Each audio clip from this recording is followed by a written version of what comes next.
Hi friends, ఈరోజు recipe sambar rice. వేడివేడి సాంబార్ రైస్లో ఆవకాయ నెయ్యి వేసి తింటే ఉంటుంది మజా. చాలా తక్కువ టైంలో ఈజీగా చేసుకుని ఈ సాంబార్ రైస్ని టిఫిన్, లంచ్, డిన్నర్ అన్నిటిలో కూడా యూజ్ చేసుకోవచ్చు. అలాగే నా ఛానల్ మొదటిసారి చూస్తున్నట్లయితే ప్లీజ్ లైక్, షేర్, సబ్స్క్రైబ్ చేయండి. ఈ రెసిపీని తప్పనిసరిగా అందరూ ట్రై చేయండి. ఈ సాంబార్ రైస్ రెసిపీని ఎలా తయారు చేయాలో ఈ వీడియోలో చూపిస్తాను. ముందుగా ఒక కుక్కర్ తీసుకొని అందులో ఒక గ్లాస్ కందిపప్పు తీసుకోవాలి. అంటే ఇప్పుడు నేను చిన్న గ్లాస్ తీసుకున్నాను. కందిపప్పు ఏ గ్లాస్తో తీసుకున్నాను అదే గ్లాస్ తోటి రైస్ కూడా తీసుకున్నాను.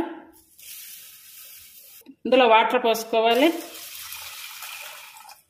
శుభ్రంగా ఒక 2 సార్లు కడిగి మంచిగా ఒక 10 నిమిషాలు నానబెట్టి పెట్టుకోవాలి. రైస్ కందిపప్పు తీసుకున్నటువంటి గ్లాస్తోనే వాటర్ కూడా తీసుకోవాలి. అంటే 4 గ్లాసుల వాటర్ తీసుకుంటున్నాను.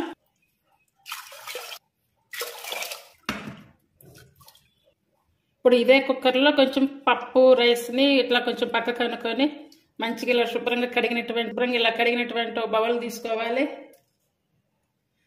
ఇందులో మనకు కావాల్సినటువంటి కూరగాయలు వేసుకోవాలి.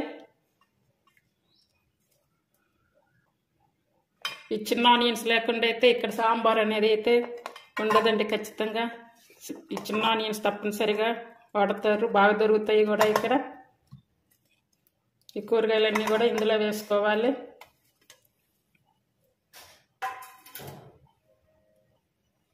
ఇందులోనే సాంబార్ పౌడరు, ఇది నేను ఓన్గా తయారు చేసి పెట్టుకున్నటువంటి పౌడర్. ఇది 2 స్పూన్లు వేసాను. అలాగే 1 స్పూన్ కారం, ఒక 1/2 స్పూన్ పసుపు వేసుకోవాలి. అంటే రైస్ వాటర్లో వేసుకోవాలి. అలాగే ఇప్పుడు మనకి కావాల్సినటువంటి చింతపండు, అంటే చిన్న లెమన్ సైజ్ అంతా తీసుకున్నాను.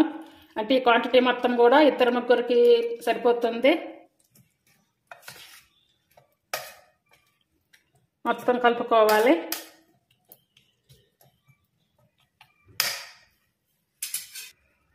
ఇందులో కొంచెం ఆయిల్ వేసుకోవాలి. అంటే 1 స్పూన్ సరిపోతుంది. ఇప్పుడు కుక్కర్ మూత పెట్టుకొని స్టవ్ మీద పెట్టుకోవాలి. ఫస్ట్ విజిల్ అయితే ఆన్ మీదే పెట్టుకోవాలి. తర్వాత సిమ్ మీద పెట్టుకొని ఒక 4 విజిల్స్ వచ్చే వరకు ఉంచుకోవాలి. విజిల్స్ అన్నీ అయిపోయాయి. చూడండి ఎంత మంచిగా ఉడికిపోయిందో. 1కి 2 చూడండి. కుక్కర్ 1, 2 ఐటమ్స్గా ఉడికిపోయాయి. ఇది డైరెక్ట్గా తాలింపు పెట్టుకుంటే సరిపోతుంది. ఈ రైస్ అయితే కనుక మరీ మెత్తగా ఉడికించుకోవద్దు. పలుకలుగా వస్తుంది. అటు మెత్తగా లేకుండా బాగుంటుంది. అలాగే వెజిటేబుల్స్ అన్నీ కూడా బాగా ఉడికాయి. ఇది ఇంకా డైరెక్ట్గా ఇందులో కలిపేసుకోవడమేనా. ఇప్పుడు టేస్ట్కి సరిపడా సాల్ట్ వేసుకోవాలి. మీకు తొందరగా కావాలనుకుంటే కనుక ఈ ప్రాసెస్లో చేసుకోవచ్చు. లేదనుకుంటే సపరేట్గా కూడా ఉడికించుకొని చేసుకోవచ్చు. ఇప్పుడు కొంచెం వాటర్ పడతాయి అనుకుంటే కొంచెం హాట్ వాటర్ వేసుకోవాలి.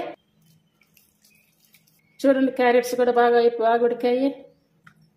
ఈ మాత్రం ఉడికించుకుంటే సరిపోతుంది. మరీ మెత్తగా ఉడికించుకుంటే కనుక ఇంకా పొంగల్ టైప్ అయిపోతుంది. ఎందుకంటే సాంబార్ రైస్ అన్నీ వేసేసాము. మంచి టేస్ట్గా కూడా ఉంటుంది. ఇది రైస్, వెజిటేబుల్స్ అయితే అన్నీ రెడీ అయ్యాయి. ఇప్పుడు తాలింపు పెట్టుకోవాలి. స్టవ్ మీద పోపు పాత్ర పెట్టుకొని 2 టేబుల్ స్పూన్లు ఆయిల్ వేసుకోవాలి. ఆయిల్ వేడయ్యాక 1 స్పూన్ ఆవాలు, అలాగే 1 స్పూన్ జీర, 1/2 స్పూన్ శనగపప్పు, కొంచెం ఇంగు వేసుకోవాలి. అలాగే 2 ఎండుమిర్చి, 2 రెమ్మల కరివేపాకు, కట్ చేసుకున్న ఆనియన్ ఒకటి, కట్ చేసుకున్న మన పచ్చిమిర్చి, పచ్చగా చేసుకున్నటువంటి వెల్లుల్లి 2, అవన్నీ కూడా బాగా కలుపుకోవాలి. చూడండి, తాలింపు అంతా కూడా బాగా వేగింది. ఇప్పుడు ఇది సాంబార్ రైస్లో కలుపుకోవాలి. ఇప్పుడు వేయించుకున్నటువంటి తాలింపు అంతా కూడా ఈ రైస్లో కలుపుకోవాలి. ఇప్పుడు ఇదంతా కూడా ఒకసారి కలుపుకోవాలి. ఇంతే అండి, సాంబార్ రైస్ రెడీ అయిపోయింది. ఇది సైడ్ డిష్ లేకపోయినా కూడా మ్యాంగో పిక్కలు వేసుకొని నెయ్యి వేసుకొని వేడిగా తింటే కనుక సూపర్గా ఉంటుంది టేస్ట్. చాలా ఈజీ పద్ధతిలో తక్కువ టైంలో అయిపోయి సాంబార్ రైస్ని అందరూ ట్రై చేయండి తప్పనిసరిగా. Thank you for watching.